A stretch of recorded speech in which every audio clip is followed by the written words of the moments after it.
एक बुजुर्ग औरत मर गई। यमराज लेने आए। औरत ने यमराज से पूछा, आप मुझे स्वर्ग ले जाएंगे या नर्क? यमराज बोले, दोनों में से कहीं नहीं। तुमने इस जन्म में बहुत ही अच्छे कर्म किए हैं, इसलिए मैं तुम्हें सीधे प्रभु के धाम ले जा रहा हूँ। बुजुर्ग औरत खुश हो गई, बोली, धन्यवाद, पर मेरी आपसे एक विनती है। मैंने यहाँ धरती पर सबसे बहुत स्वर्ग नर्क के बारे में सुना है।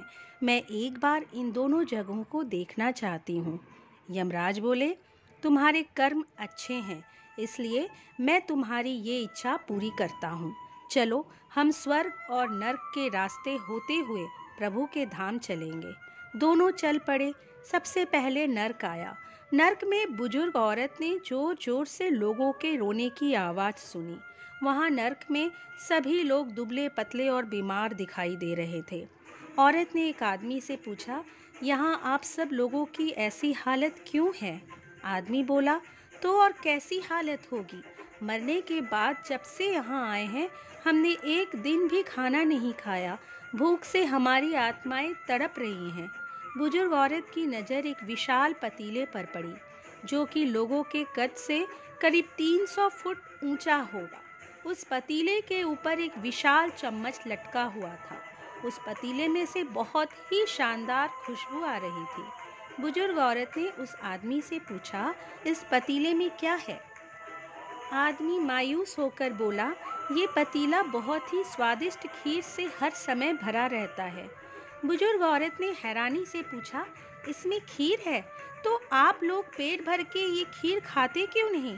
भूख से क्यों तड़प रहे हैं? आदमी रो रो कर बोलने लगा, कैसे खाएं? ये पतीला 300 फीट ऊंचा है। हम में से कोई भी उस पतीले तक नहीं पहुंच पाता। बुजुर्ग औरत को उन पर तरस आ गया। सोचने लगी, बेचारे खीर का पतीला होते हुए भी भूख से बेहाल है। शायद ईश्वर ने इन्हें यही दंड दिया होगा। यमराज बुजुर्ग औरत से बोले, चलो, हमें देर हो रही है। दोनों चल पड़े। कुछ दूर चलने पर स्वर्ग आया।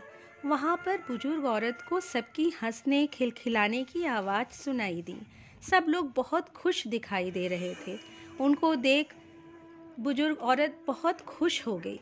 पर वहाँ स्वर्ग में भी बुजुर्ग औरत की नज़र वैसे ही 300 फीट ऊंचे पतीले पर पड़ी जैसा नर्क में था। उसके ऊपर भी वैसा ही चम्मच लटका हुआ था। बुजुर्ग औरत ने वहाँ लोगों से पूछा, इस पतीले में क्या है? स्वर्ग के लोग बोले कि इसमें बहुत स्वादिष्ट खीर है। बुजुर्ग औरत हैरान हो गई। उनसे बोली, पर यह पतीला तो 300 फीट ऊंचा है। आप लोग तो इस तक पहुंच ही नहीं पाते होंगे। उस हिसाब से तो आप लोगों को खाना मिलता ही नहीं होगा। आप लोग भूख से बेहाल होंगे। पर मुझे तो आप सभी इतने खुश लग रहे हो, ऐसे कैसे? लोग बोले, हम तो सभी लोग इस पतीले में से पेट भर के खीर खाते हैं। औरत बोली, पर कैसे? पतीला तो बहुत ऊंचा है।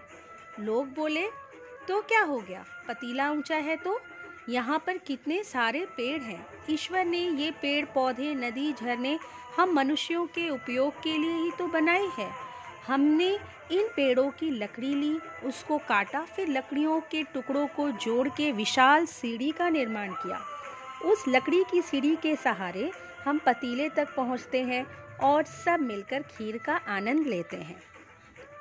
बुजुर्ग औरत यमराज की तरफ देखने लगी। यमराज मुस्कुराए और बोले, ईश्वर ने स्वर्ग और नर्क मनुष्यों के हाथों में ही सौंप रखा है।